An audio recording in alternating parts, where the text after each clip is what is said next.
Hola, ¿qué tal amigos del Proyecto Grado Cero? Bienvenidos a una emisión más. El día de hoy estamos con el doctor Adrián Rentería. Él es catedrático de la Facultad de Derecho de la UNAM, tanto a nivel licenciatura como a nivel posgrado, y también da clases en la Universidad de Italia Insubria. El día de hoy vamos a platicar un poco acerca de lo que sería el positivismo y también la filosofía analítica. Y en ese sentido me gustaría primero preguntarle qué tan importante es actualmente estudiar sobre filosofía política y positivismo. Desde la filosofía política, la cuestión del positivismo jurídico. De filosofía analítica, perdón. La filosofía analítica, perfecto. Bien, la filosofía analítica del derecho por lo general comprende a estudiosos de formación, de orientación positivista, por lo general. Dado el origen de la filosofía analítica en el positivismo lógico y en el neoempirismo, casi por necesidad todos sus integrantes se colocan en esta esfera del positivismo, entendiendo el positivismo jurídico en sentido muy amplio como la idea de que para identificar el derecho no es necesario más que recurrir a la identificación de actos jurídicos, hechos sociales, como dicen algunos pensadores, siendo esos hechos sociales los actos de un legislador o de un juez, según la tradición jurídica de pertenencia.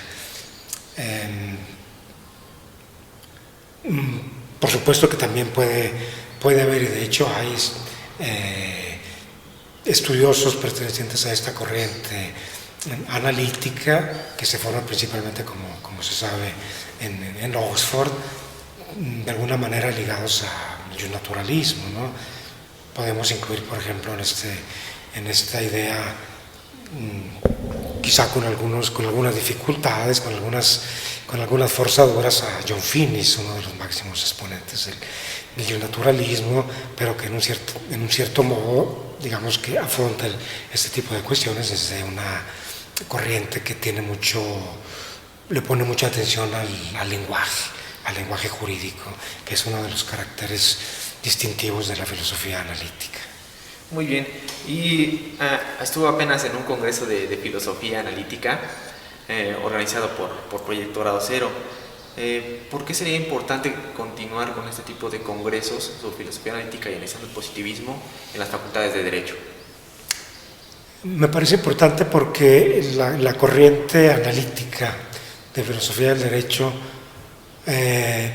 y su atención al lenguaje jurídico me proporcionan, a mi parecer, instrumentos importantes a los estudiantes, sobre todo de derecho, para que superen, digamos, un formalismo que forma parte casi esencial de la formación que reciben en las facultades de derecho, una formación formalista dogmática que toma en consideración sobre todo el derecho en su ser jurídico, sin ir más allá de esta aproximación a los fenómenos jurídicos. Con la filosofía analítica, a través de los instrumentos lingüísticos, pero también yendo más allá, es decir, superando inclusive la misma filosofía analítica, se puede ver que más allá de los aspectos formales, estructurales del derecho, dogmáticos en un cierto sentido, pues tenemos una realidad empírica, factual, que es aquella a la que el derecho se dirige como forma organizativa, y dedicarle atención también a lo que es efectivamente a la práctica jurídica, creo que es importante para superar ese formalismo del que adolecen o adolecemos muchos de los que trabajamos con el derecho, y que nos colocan a veces en posiciones muy, podríamos decir, defensoras del derecho en cuanto tal, casi identificando en la validez del derecho también una obligación moral. Así es. Y dentro de estas corrientes de filosofía analítica, ¿usted dentro de cuál se adscribiría, tomando en cuenta sus clases? Bueno, yo me formé en la escuela analítica italiana, que nace a partir de algunas contribuciones de Umberto Scarpelli y sobre todo a partir de un ensayo muy importante de Norberto Bobbio titulado Ciencia del Derecho y Análisis del Lenguaje, que es una posición sí analítica, pero por su mayor parte normativista, que obviamente se inserta en la tradición romanista de la Europa continental, en la cual se considera que el derecho es la norma en su deber ser.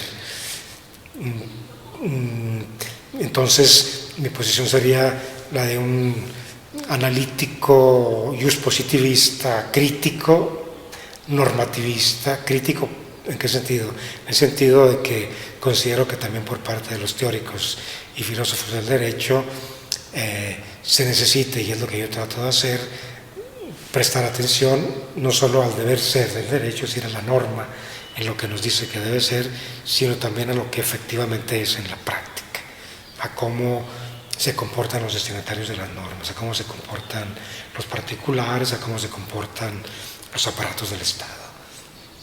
Y esto forma parte, de alguna manera, digamos, de los hechos empíricos a los que se refiere la corriente analítica realista. ¿Podría explicarnos un poco más acerca de las características de esta postura?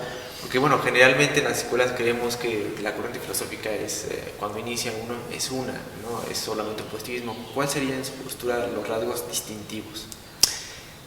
Sí, en realidad se tiene razón.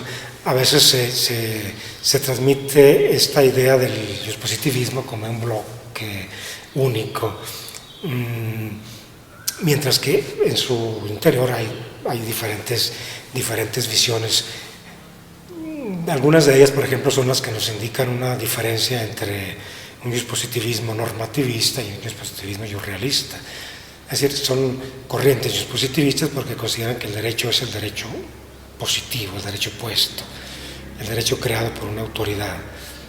Cambia la autoridad que pone este derecho, que crea este derecho.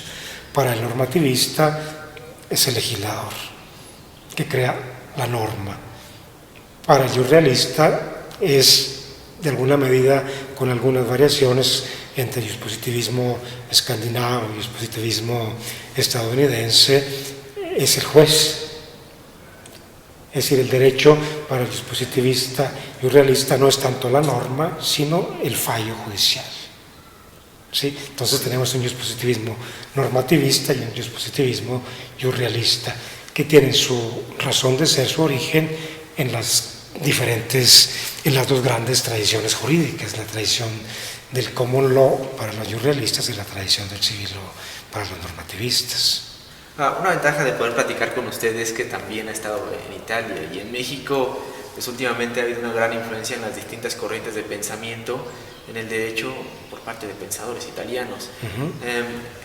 ¿Cuál sería en Italia la corriente positivista más dominante? Y en México, ¿cuál es la corriente positiva que actualmente se está posicionando en ese aspecto? Bien, en Italia, a pesar de una crisis del positivismo analítico de la escuela italiana, que ha sido esta crisis subrayada por muchos estudiosos, me parece que, digamos, la tradición dominante es la tradición analítica, y dentro de ellas las dos corrientes, el positivismo normativista con la escuela de Bobbio, Scarpelli y sus seguidores. Entre ellos colocaría a Luigi Ferraioli, que es uno de los máximos exponentes de la filosofía analítica italiana normativista, y la corriente normativista y la corriente realista con los realistas de la escuela genovese como Riccardo Guastini, Paolo Comanducci.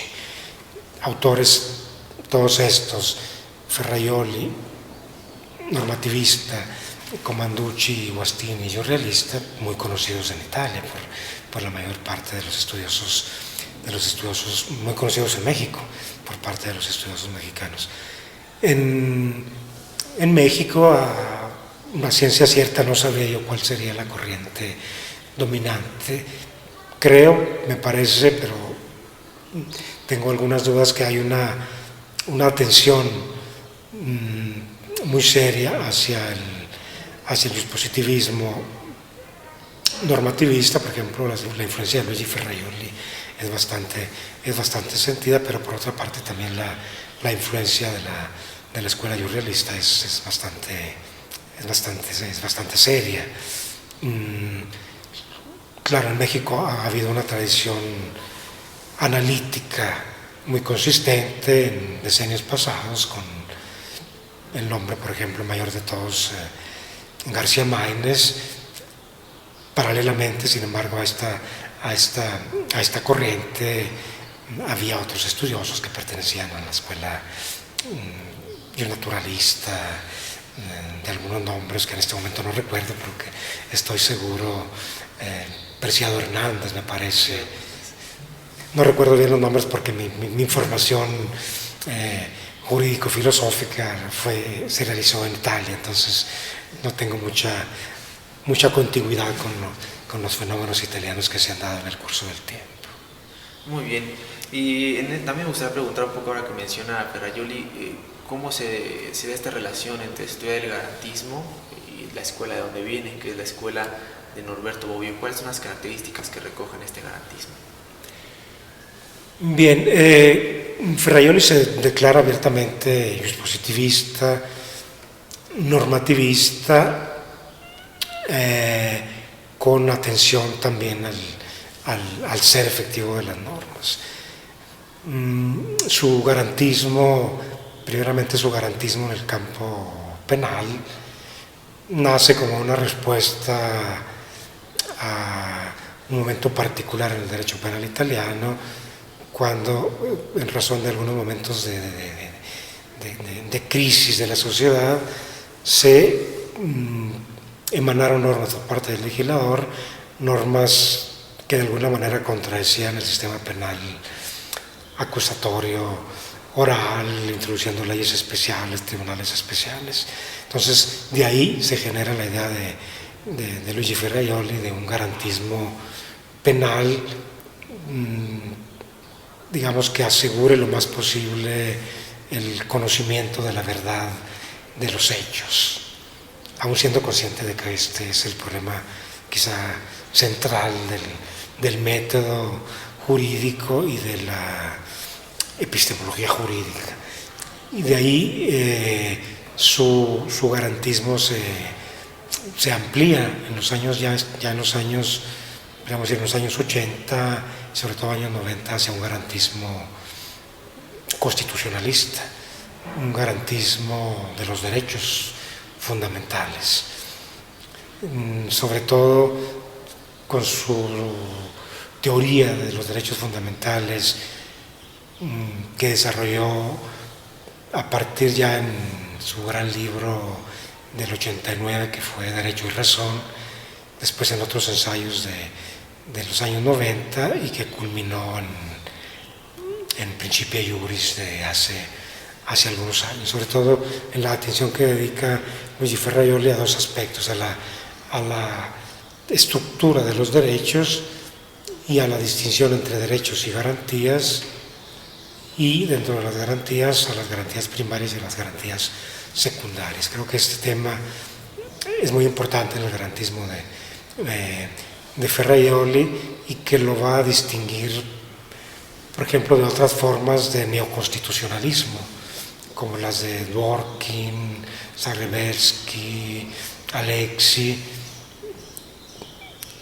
que se inscribirían en esa corriente que se ha dado por llamar neoconstitucionalismo, pero que, a diferencia de lo que sostiene Ferraioli, ellos acentúan mucho una distinción entre reglas y principios, mientras que para Ferraioli esta distinción no es tan aguda como para distinguir que se sostenga que las reglas o se aplican o no se aplican, y que los principios se ponderan, y que de ahí se pase a lo que Ferraioli llama un riesgo del constitucionalismo principialista, como él lo llama, este neoconstitucionalismo, el riesgo, por ejemplo, de minar la fuerza normativa de la Constitución y con esa idea de la ponderación, digamos, a fomentar el activismo judicial, la discrecionalidad judicial.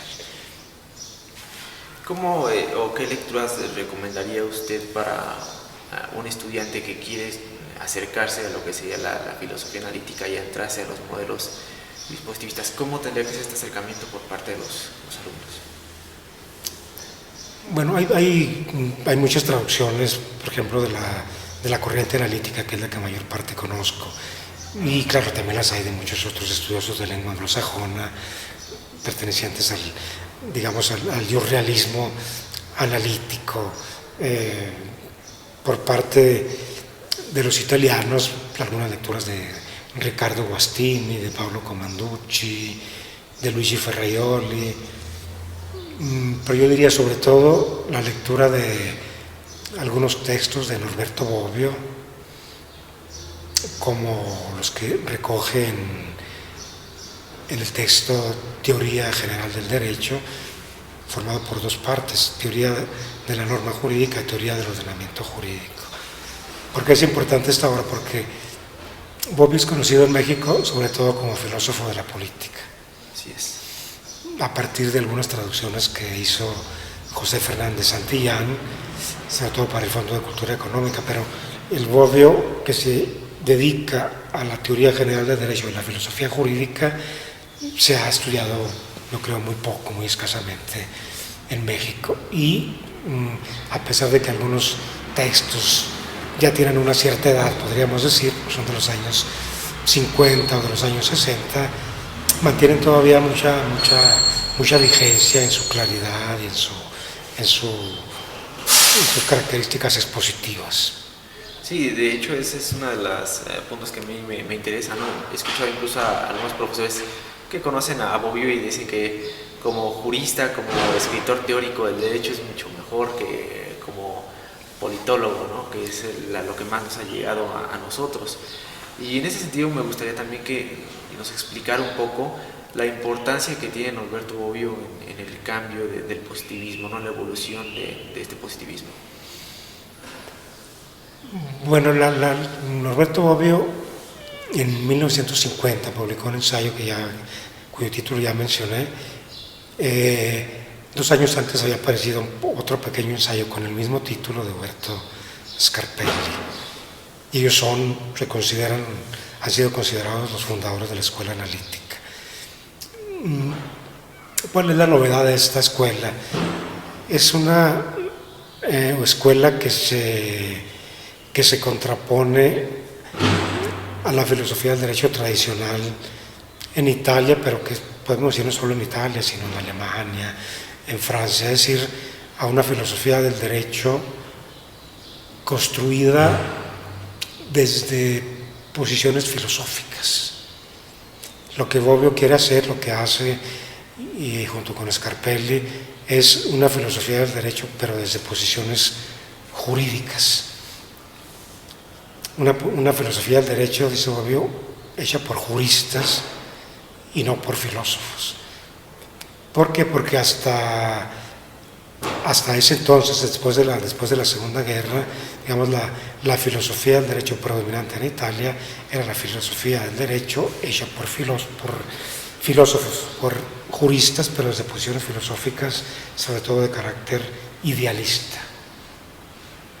Bobbio lo que quiere introducir es un acercamiento al derecho a partir del neoempirismo, del positivismo lógico de la Escuela de Viena, a partir de Askelsen, y se trata de un acercamiento más empírico, no tanto idealista como había sido la corriente dominante durante la primera mitad del siglo XX y buena parte del siglo XIX, con la jurisprudencia de los conceptos, por ejemplo.